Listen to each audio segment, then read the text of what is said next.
Let's head over to Lisa, who's holding on in Phoenix, Arizona. You're on with Orlando Jones. Hi. Hi, I wanted to talk about Miss Gay and what happened, Dr. Gay, and what happened to her. If this is the appropriate time to do it. You can, and I appreciate you asking. So we'll make it appropriate. Okay. Okay. The same thing happened to me, and the same thing happened to two other of my colleagues who had PhDs in the Phoenix area. And so I just wanted to say it's terrible, and I can really empathize with her. I was a principal at a very poor school. I had previously been at all wealthy schools, and when I went down to the poor school, high school, I was appalled at the way the students were treated and educated. So I tried to make changes. My whole staff was white, and they didn't appreciate it. So they took my dissertation, and they called the university and said I was bragging about how I cheated. They took it and they sent it to they put it through some, those machines and stuff like that. So the university called me and said that I had to come to a hearing. And the lady that was the dean, she said her whole summer project was going through my dissertation. Then she sent it to 3 other companies, and they took my doctorate away. Then What? The other person, he spoke, listen to this. He was a PhD professor.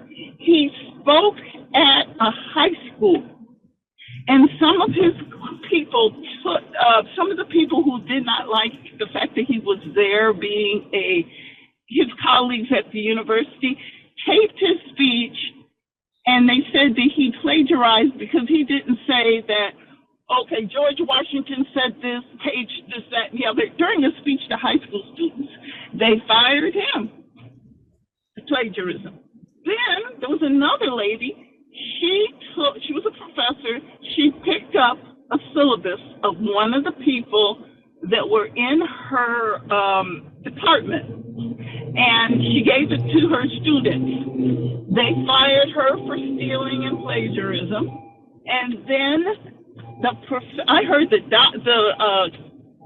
she was sick, and I heard she got very ill. But I heard, and I don't know if this is true, but I heard that the president of the university escorted her out of the building.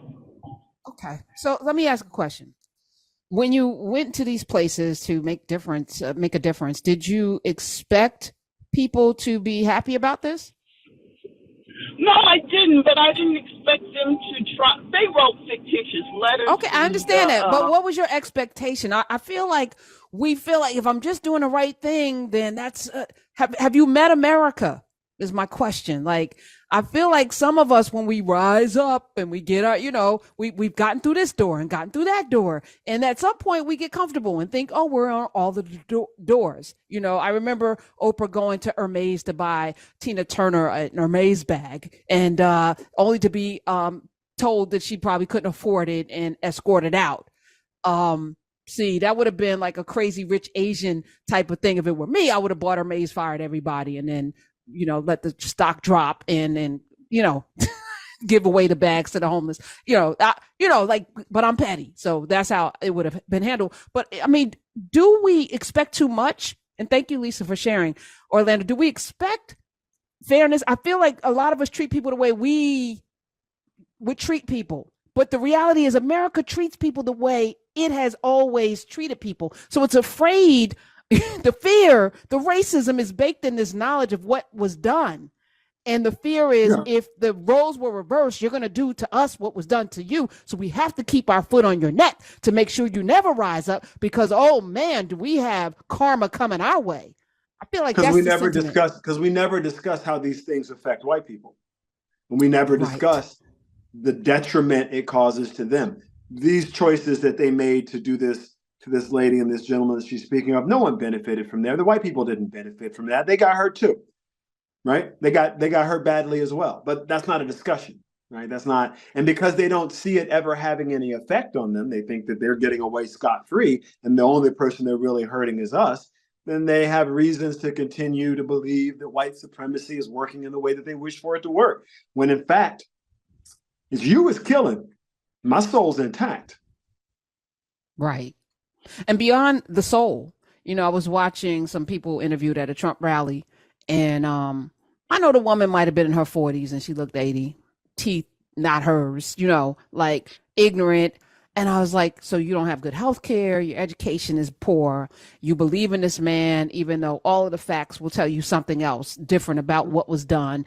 You can't put two and two together to even, but you feel like you belong to something powerful, even though your live life.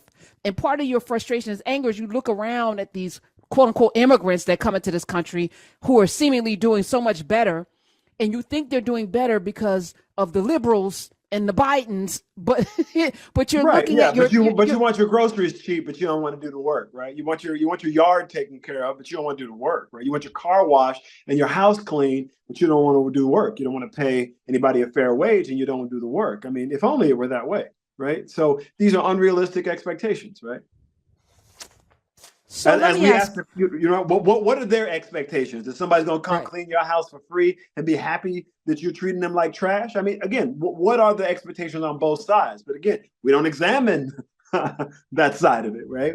And that side of it is just as relevant. And when I say soul, I don't mean it in some nebulous way. I mean, if you believe that money is the thing that's going to set you free and make you happier, then I asked during the pandemic why all the rich kids were running up and down the beach and not home with their parents. They went home with their parents because they couldn't stand to be there with their parents because they despised their parents, right?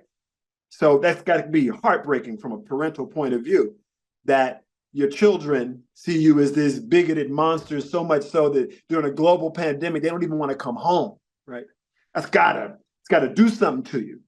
So my point is, we act like scruples is not an important concept, right? We act like decorum and civil, these things aren't important anymore until you got something to say, and then they're nothing but screaming back and forth and nobody can hear anybody. Then suddenly you go, ooh, this might be nicer if we could find a way to talk to each other to reach towards our solutions. We cannot find solutions to these things unless we bring in truth, unless there is a discourse to allow us to do so. All sides suffer, right?